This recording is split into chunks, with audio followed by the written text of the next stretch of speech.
যে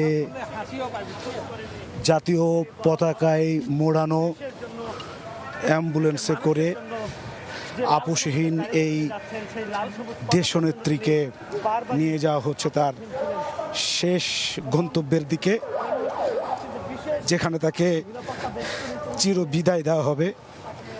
তাকে এখন রাস্তার দুই পাশে অসংখ্য মানুষ অপেক্ষা করছেন প্রিয় বেগম খালেদা জিয়াকে একবার দেখার জন্য।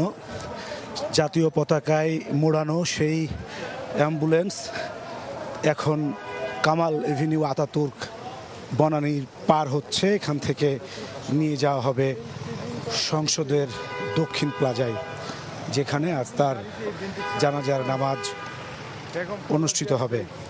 বেগম খালেদা জিয়া যে বাংলাদেশের মানুষের কাছে কতটা জনপ্রিয় ছিলেন এবং বাংলাদেশের মানুষ তাকে যে কতটা শ্রদ্ধায়, সম্মানে, ভালোবাসায় সিক্ত করছে, তা আসলে তার মরদেহের যে গাড়িবহর যাচ্ছে তার রাস্তার দুই পাশে অসংখ্য মানুষ অপেক্ষা করছেন তাদের সেই প্রিয় নেত্রীকে এক নজর দেখার জন্য।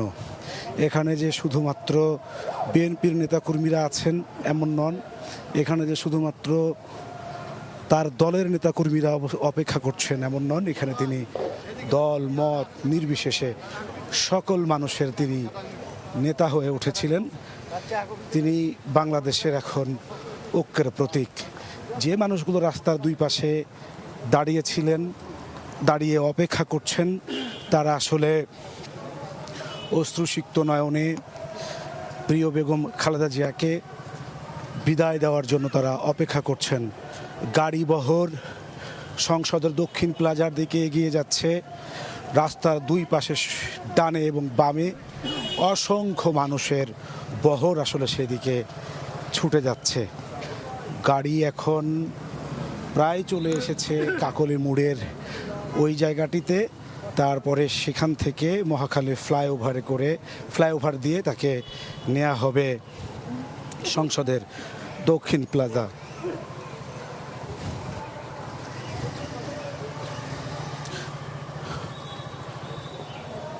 বেগম খালেদা জিয়া সব সময় বাংলাদেশ প্রশ্নে, বাংলাদেশের জনগণের প্রশ্নে অটুট ছিলেন। তিনি কারাবরণ করেছেন, নির্যাতনের মুখোমুখি হয়েছেন, তাকে বাড়ি থেকে উচ্ছেদ করা হয়েছে। তাকে সঠিক এবং উন্নত চিকিৎসা নিতে দেওয়া হয় নাই। তিনি কারাবরণ করেছেন। চিকিৎসাহীনতায় কারাগারে অন্ধকার প্রকাষ্টে সেই পুরান ঢাকার নাজিমুদ্দিন রোডের সেই কারাগারে তিনি নিঃসঙ্গ জীবনযাপনকেই বেছে নিয়েছিলেন এবং তিনি বলেছেন এই বাংলাদেশ তার শেষ ঠিকানা, এই দেশের মানুষ তার আপন, তার এই বাংলাদেশ ছাড়া আর কোথাও কোনো ঠিকানা নেই।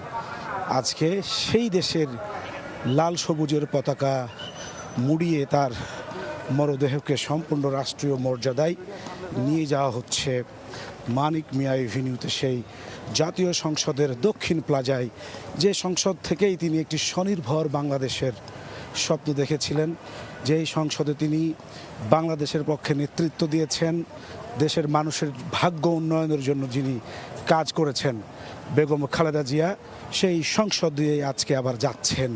কিন্তু একেবারে নীরব নিথর দেহে রাস্তার দুই পাশে অসংখ্য মানুষ, সেই মানুষের বহর আসলে পুলিশ এসএসএফ দিয়ে অনেক সময় কন্ট্রোল করে রাখা যাচ্ছে না। মানুষের আবেগ উৎসাহ, গাড়ি এই মুহূর্তে বেগম খালেদা জিয়াকে বহনকারী যেই গাড়ি, তার লোকেশন এই মুহূর্তে কাকলি মোড়ে। কামাল এভিনিউ আতাতুর্ক থেকে কাকলি মোড় পার হচ্ছে খালেদা জিয়াকে বহন করা গাড়ি এবং রাস্তার দুই পাশে অসংখ্য মানুষ, যেই মানুষ আসলে তাদের প্রিয় নেত্রীকে বিদায় দেওয়ার জন্য অপেক্ষা করছেন। বেগম খালেদা জিয়া আপোষহীন নেত্রী, যিনি বাংলাদেশের প্রশ্নে সবসময় অনড় থেকেছেন।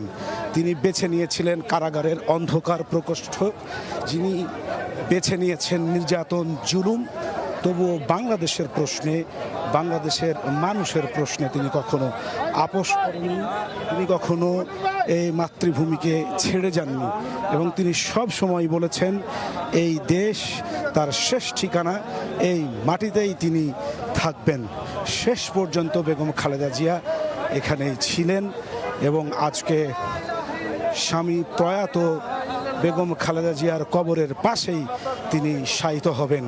তিনি ভালোবেসেছিলেন বাংলাদেশ, ভালোবেসেছিলেন লাল সবুজের পতাকা, ভালোবেসেছিলেন এ দেশের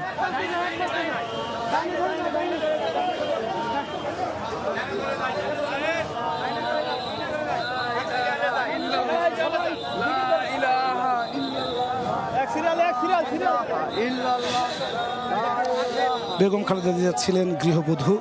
জিয়াউর রহমানের মৃত্যুর 7 মাস পর এক বিশেষ পরিস্থিতিতে তিনি বিএনপিতে যোগ দেন। রাজনীতিতে আসার 10 বছরের কম বয়সে বেগম খালেদা 10 বছরের কম সময়ের মধ্যে তিনি আসলে প্রধানমন্ত্রী হয়েছিলেন এবং বেগম খালেদা জিয়া স্বৈরাচার পতন আন্দোলনে তিনি আপোষহীনতার পরিচয় দিয়েছিলেন।